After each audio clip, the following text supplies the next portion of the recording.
God. Is this thing... Is it working? Are we live? Alright. Hey, everybody. You might have noticed this is looking a little weird. The whole solo-dolo thing here, the fuzziness, the lack of any actual production values. Our pets, our monkeys, video monkeys, we may have mentioned them before, they've gone running, missing, somewhere to the East Coast. We have a team handling it, but no results so far. However, through the miracles of modern technology, this thing called a vlog, I believe the children say, we are still managing to bring you comics this week. That's how dedicated we are. But anyways, this thing is about to blow up, I swear. We only have so much time. So, without further ado, time for some comics. First of all, we have the first issue of the new series, creator-owned from Icon by the masters of the creator-owned crime series. Yes, Brian Michael Bendis and Michael Avon Omen. It's the United States of Murder Incorporated, #1. Huge first issue, sort of following an alternate timeline where the mob never lost its stranglehold on the American government, which, you know, depending on how all conspiracy theorist you are, they might not have done. But, anyways, yeah.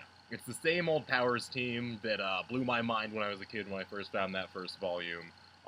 Sort of delivering their usual, okay, cool, so this is a really, you know, seems like a no-brainer premise, and then all of a sudden, last page, boom. Completely different than you expected. Following that up, another crime series here. This is the second issue of The Field by Ed Brisson and Mr. Simon Roy. The sort of Quentin Tarantino-esque, Midwest, just what the hell is going on, everybody's doing drugs and shooting people in the face in diners series continues. There's a bunch of angry bikers and nerds, and there's totally a Klingon, like, war knife, or whatever those things are called. I'm not that huge of a dork. But yeah, that's great stuff. Simon Roy is just straight up killing it. The first 2 pages blew me away. I was not expecting that.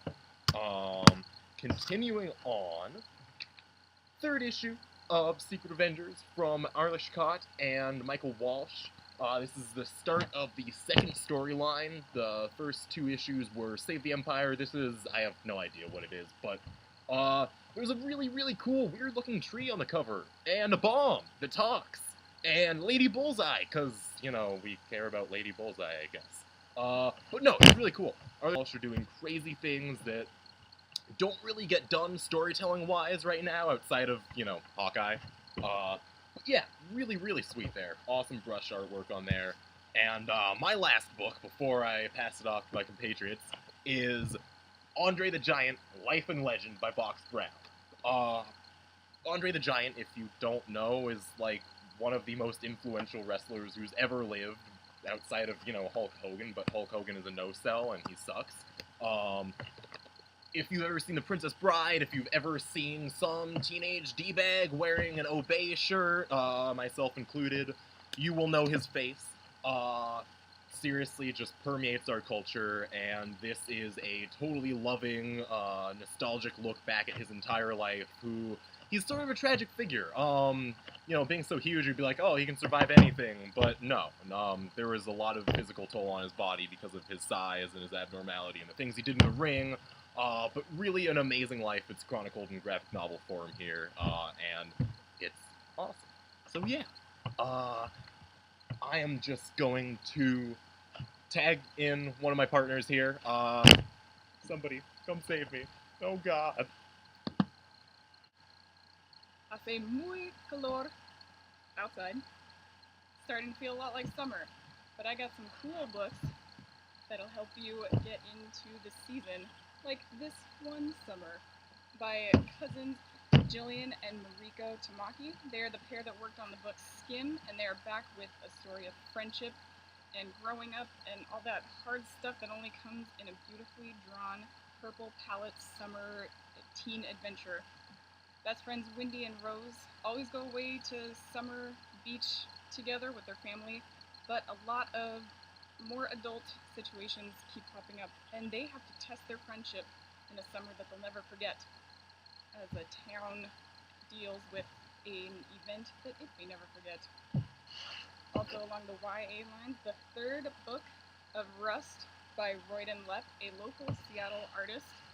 If you are looking for a precursor for your young ones to get into some steampunk, we have a tale of a family who work on a farm and the story of Jet Boy and his rocket helper, who are full of secrets and a past that no rocket boy should ever have to deal with.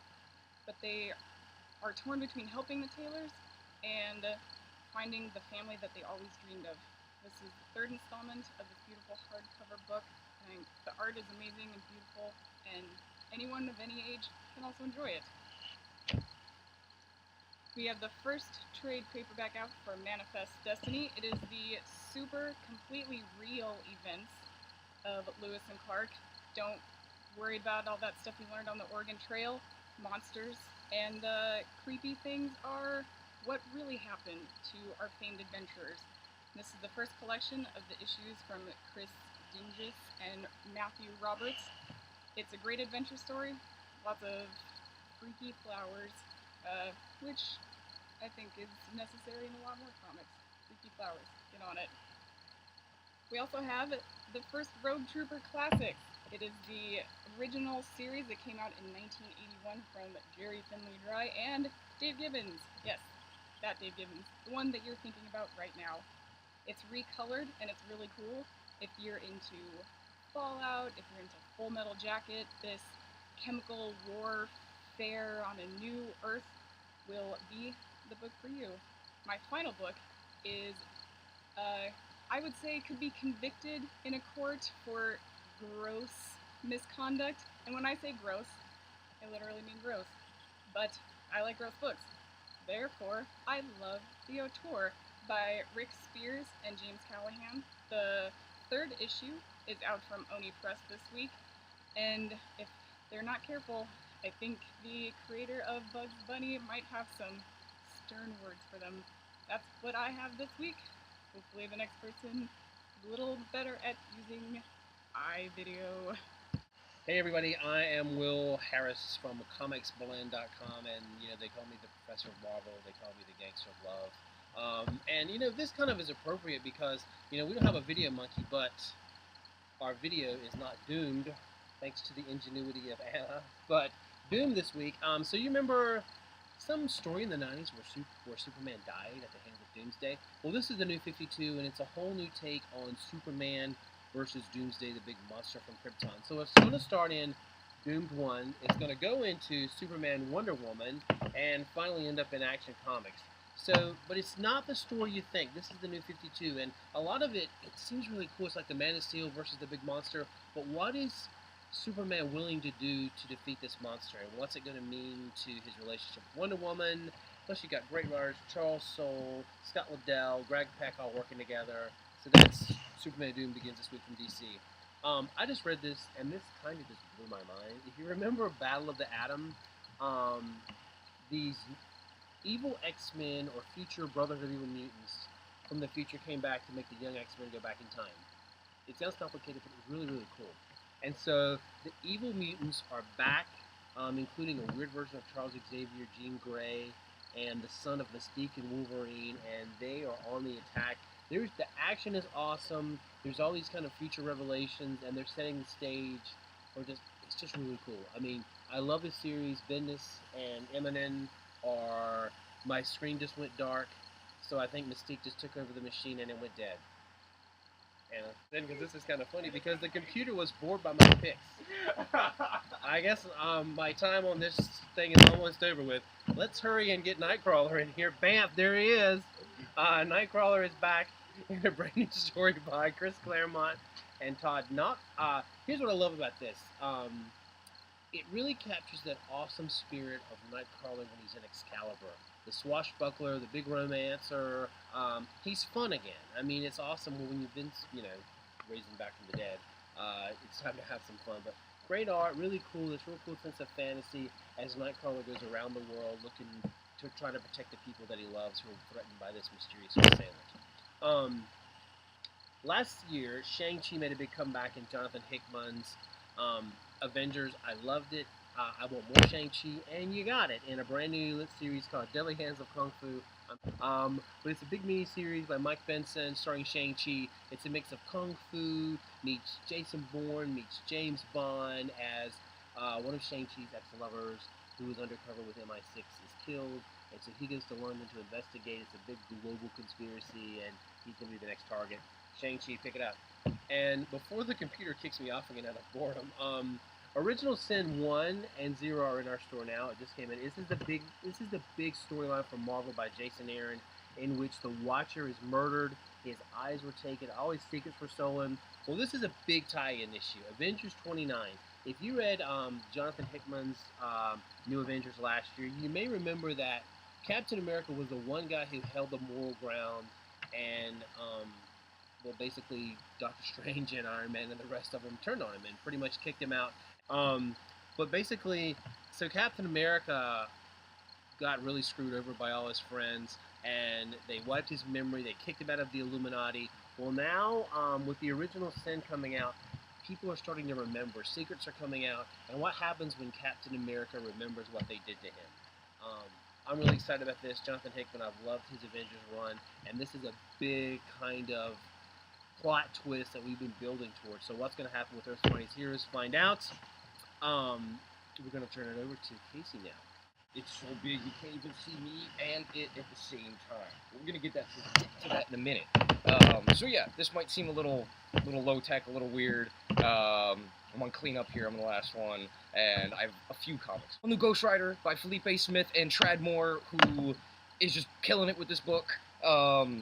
Last issue we saw a glimpse of the fury of the Ghost Rider, and now we get to see him against his first villain, and the transformation sequence by Trad Moore, which is absolutely amazing.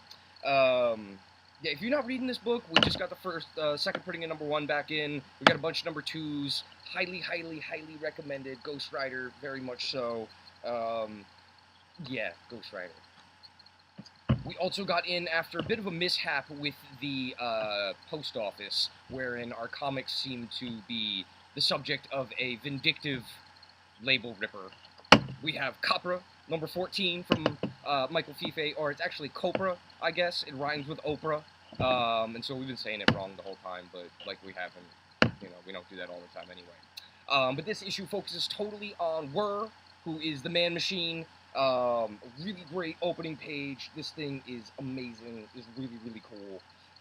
This is what Fife says may be the most offbeat issue yet. Hopefully, the word for collections will be coming soon, because while we do have number 13 and 14, you could totally start there. It does help to kind of read the other issues. So yeah, hopefully that'll come up soon, but oh my god, so much destruction. Destruction, robot destruction. Very cool. Also this week, because I have to talk about it always, is Stray Bullets. Stray Bullets #3 is out. This arc has been following a grown-up Virginia Applejack, who is one of my favorite characters from Stray Bullets. This is David Lapham, writing and drawing. Really great crime noir stuff. Again, I talk about this all the time, because you're not reading it, you need to read it. I'm gonna get really close with it. You need to read it. Main book of the week.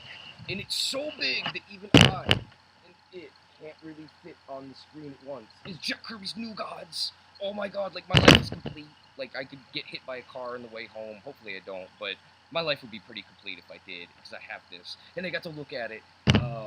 And yes, it is one of the artist editions that Scott Dunbier at IDW has been putting it out. Sorry, just put it all in my face. And so it's got the original art scanned, minus about 3 pages, for a bunch of the different New Gods issues, including Glory Boat, The Pact, and the first issue, which is really great. You got some great Dark Side stuff. There's a ton of pinups and extras in the back. Don't ask how much it is. It doesn't matter. Just be thankful that you can buy it. And, in the words of the king, don't ask, just buy. So with that, I'm going to leave you with the New Gods. Thank you guys for bearing with us with this kind of, trying process here. And hopefully we'll find the Video Monkey, and we will punish him very much for escaping with him and Lady Monkey. So, thanks guys. We'll see you next time.